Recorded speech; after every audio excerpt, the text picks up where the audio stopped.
Newspapers depict almost all aspects of life in colonial India from around the 1870s onwards. From the 1920s onwards, newspapers track the major events during the freedom struggle. However, newspaper accounts cannot be seen as unprejudiced or completely objective. The accounts that were published in a newspaper in London by the pro-British Raj people were bound to be different from the report in an Indian nationalist paper. Oral evidence.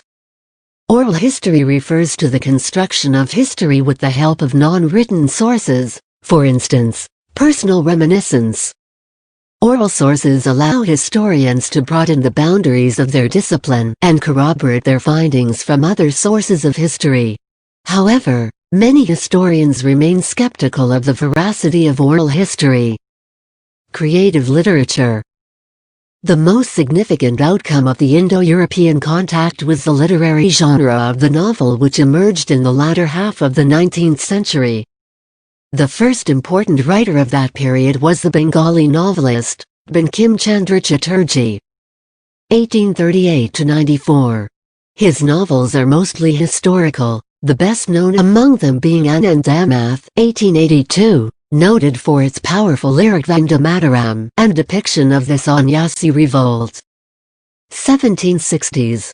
His last novel Rajasimha can be called the grand finale to his remarkable career. Icharam Sariaram Desai, 1853–1912, was a fine scholar of medieval Gujarati literary history.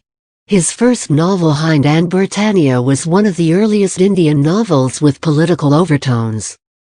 Tamil writers like Girijadevi and Ramatharthamal, who wrote Mohanarayani (1931) and Dasakalan Musavalai (1936), respectively, also made the novel an effective vehicle of social experience. G. V. Krishna Rao's Kielubomalu, The Puppets, 1956, in Telugu was concerned with the moral aspects and behavior of the rural people. Vaikom Muhammad Bashir (19,101,994) was one of the eminent writers in Malayalam, whose famous novel Baliyakila Saki, The Childhood Friends, 1944, was a tragic tale of love. Similarly, Thikazi Siva Sankrippilay became prominent for his two extremely well-written works in Malayalam, Totiud Makan, Son of a Scavenger, 1948, and Shamin, Shrimps, 1956. Despite having different educational backgrounds and social outlooks, all these writers shared a strong sense of realism and deep interest in the life of the marginalized and oppressed sections of the society. These novels give a picture of the social milieu of the days they relate to. Painting. Some information on the socio-economic, political and cultural life during the colonial period can be obtained from the paintings of that period. The company paintings, also referred as Padna Kalam, emerged under the patronage of the East India Company. They picturize the people and scenes as they existed at the time. Trades, festivals, dances and the attire of people are visible in these works. Company paintings continued to be popular in the 19th century until the introduction of photography in India in the 1840s. The pictorial images produced by the British and Indians, paintings, pencil drawings, etchings, posters, cartoons and bazaar prints, are especially important records of the Great Revolt of 1857. The British pictures offer images that were meant to provoke a range of different emotions and reactions. Some of them commemorate the British heroes who saved the English and repressed the rebels. Relief of Lucknow, painted by Thomas Jones Barker in 1859, is one such example.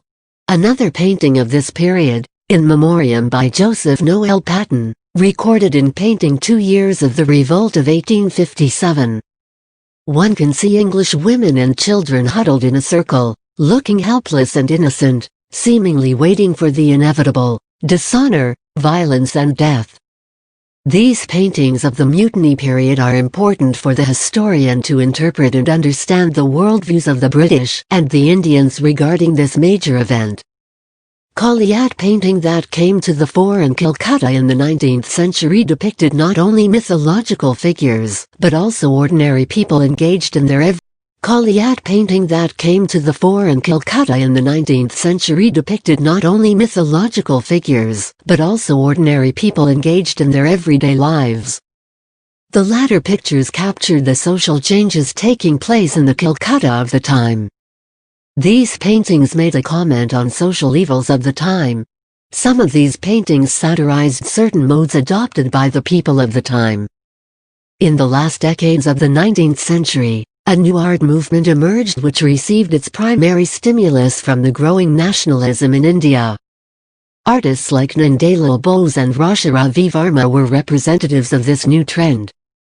In the rise of the Bengal school led by Abanindranath Tagore, nephew of Rabindranath Tagore, Pavel, who joined the art school in Calcutta as principal, and Ananta Kentish Koamarasmi, son of an important Tamil political leader.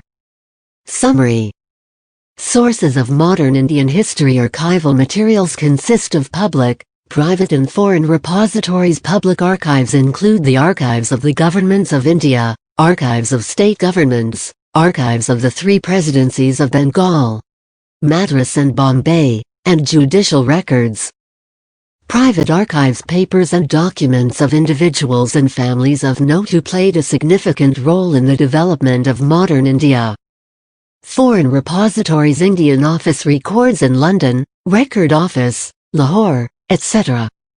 Biographies and memoirs. Accounts of travelers, traders, missionaries and civil servants during the 18th and 19th centuries, as well as memoirs written by Indian leaders during independence movement. Newspapers and journals published in India as well as abroad. Others. Oral tradition, creative literature, painting,